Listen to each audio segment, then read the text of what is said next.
हे बघ सावित्री, तुझ्यासाठी काय आणले? आता हे काय आहे? हे पुस्तक आहे, तुझं वाचन कर. ईश्वर, आता ह्या वेळात कसं वाटेल ते?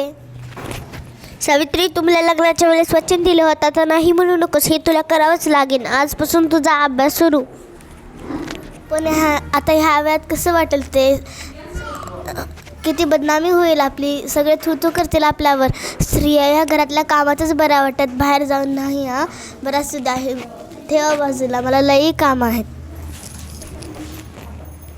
अरे बाळा गप माझ्या सोन्या. अरे बाळा गप माझ्या सोन्या, तुला काय झालंय? अरे बाळा गप माझ्या सोन्या, तुला काय झालंय? रडू नकोस. अगं ह्याला तर खूप ताप आली आहे.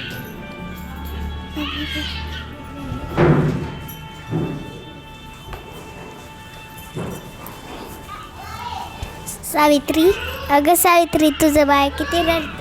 हो ग पारू, रात्रीपासून लई रडायला लागलंय. काय ठाऊक काय झालंय ते? हो ग सावित्री.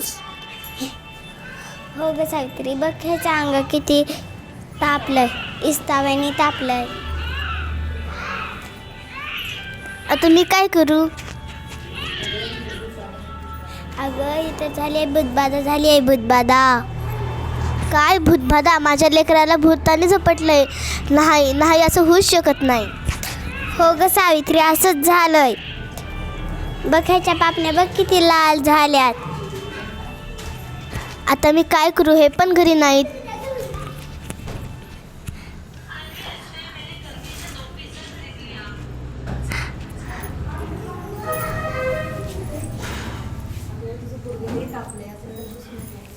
अगं तुझं पोरगं लई तापलंय.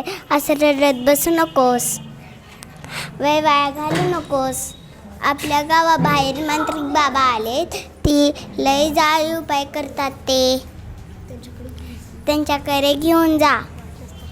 वाटलेस तर मी येते तुझ्यासोबत. होय होय, चल लवकर, माझं पोरगं लई तापले. बाबा ते बघा, एक बाई आपल्या बाळाला आपल्याकडे घेऊन येत आहे. म्हणजे आज आपली कमाई होणार. बाबा बाबा, माझ्या लेकराला वाचवा बाबा. तुझं अंग खूप गरम झाले. बाई तुझ्या बाळाला भूतबाधा झाली आहे. कसली भूतबाधा बाबा? बाई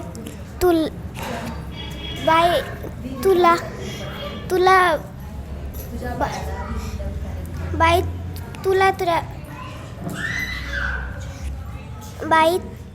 तुझ्या बाळाला विहिरीतल्या भूताने झपटले. काय विहिरीतल्या भूताने? मग काहीतरी उपाय सुचवा बाबा.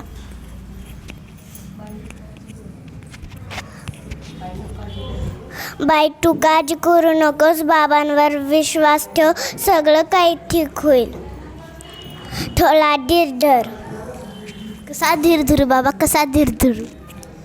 तुला तुझ्या बाळासाठी एक बाई द्यायला, म्हणजे तुला एक बकऱ्याचा नैवेद्य द्यावा लागेल. मी काहीही करीन, फक्त माझं बाळ वाचलं पाहिजे. माझ्या बाळाला वाचवा बाबा. बाई तुला काय करायची गरज नाही.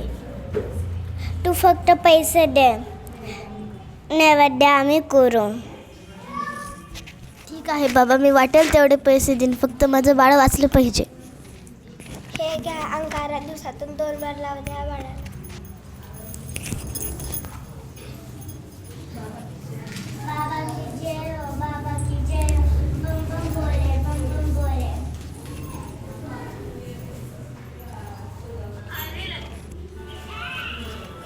काल तर बाबाकडे घेऊन आले होते. काय झालं की कालपासून रडतच आहे.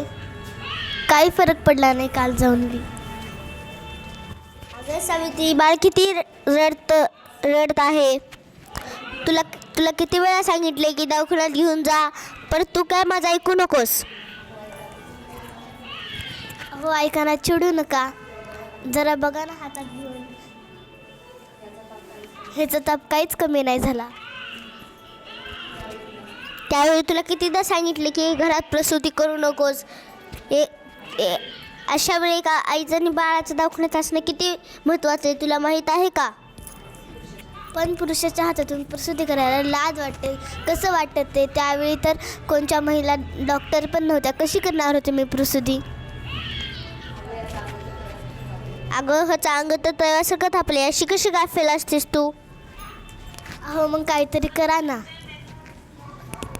दादा लवकर जाऊन वैद्यांना बोलू.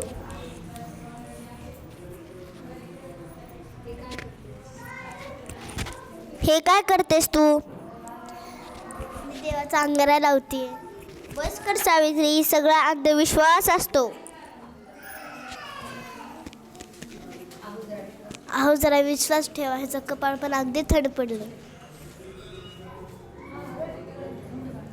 उठ बाळा उठ, डोळे उघड. तुझी आई तुला बोलवते. उठ बाळा, मम्मी तुला आवाज देते. उठ ना बाळा उठ. अहो बघा ना ह्याला काय झालंय ते. हे असा गप का आहे?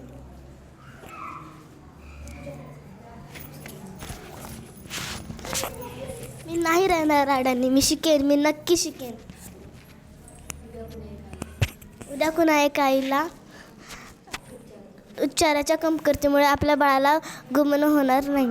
मी शिकेन, मी नक्की शिकेन. शब्बास सावित्री, मला हीच अपेक्षा होती तुझ्याकडून. अगं बाई, मला माहीतच नव्हतं सूर्य हा पृथ्वीच्या गोल फिरतो. अगं पृथ्वी सूर्याभोवती फिरते. सूर्य पृथ्वी भोवती नाही फिरत. चल चल गावंढळ. तुम्ही मला सारखं गावंढळ म्हणत जाऊ नका.